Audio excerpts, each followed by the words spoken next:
过来看，看这花了多少，跟葡萄似，一串一串的。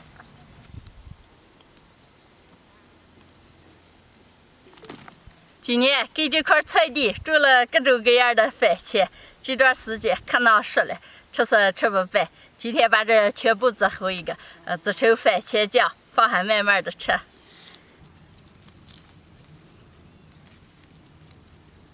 在我们这边冬天也种不成什么蔬菜，平时买的就是大棚里面种的，总感觉没有大田里面自然成熟的这种味道好。像我们平时把番茄了、西红柿了都做成酱，放到冬天吃，也感觉和现在新鲜的没有多大的差别。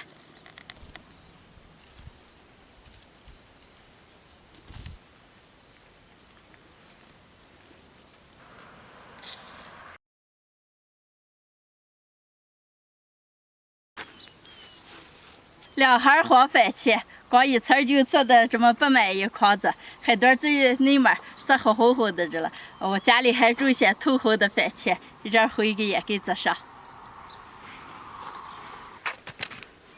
做了一筐子黄番茄，还有一筐子红红的，还有洋柿子、小瓜这些，很多啊。哦。你咋切3-2个，给黑成了2个熟食的往回给了。哦，往它切来。嗯。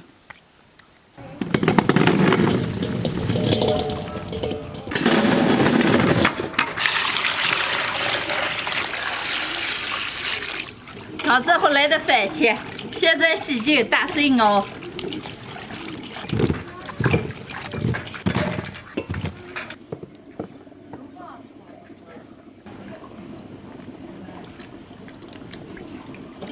就这么个吃甜甜的呀，可好吃了。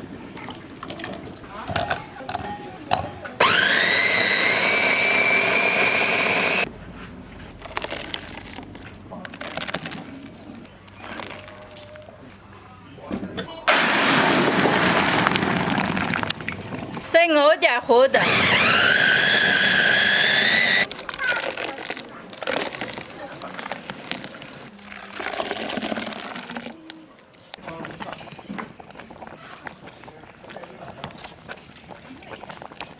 红番茄，橘子快熬干的时候加点白糖。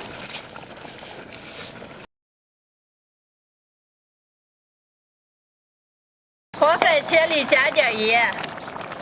好嘞，熬稠了，舀出来装瓶儿。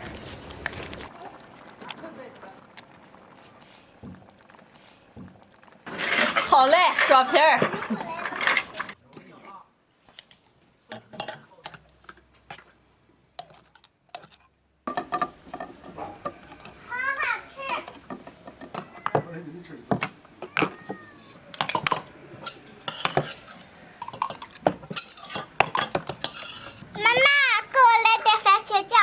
要黄色的是？红色的。好。哎，妈妈可甜了。可甜了。妈妈。啊，这好吃。你们晚上做几件红色的啊？哦，那行。记得多放点糖啊。嗯。凑热把盖子拧上。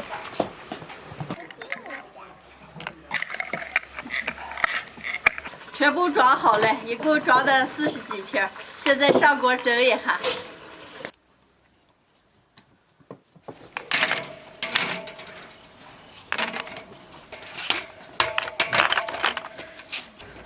上气以后蒸上15分钟，完了拿出来晾凉以后，装到箱子里面储存起来。完了无论是吃洋芋粑粑了、吃面了、炒菜了，放上一点都特别的香。喜欢的朋友们也可以试着做一下。姐，今天的咱俩一人一半啊。哦，那行。今天的视频就分享到这儿了，朋友们记得点个赞，下期见，拜拜，拜拜。如如家伙，快啊。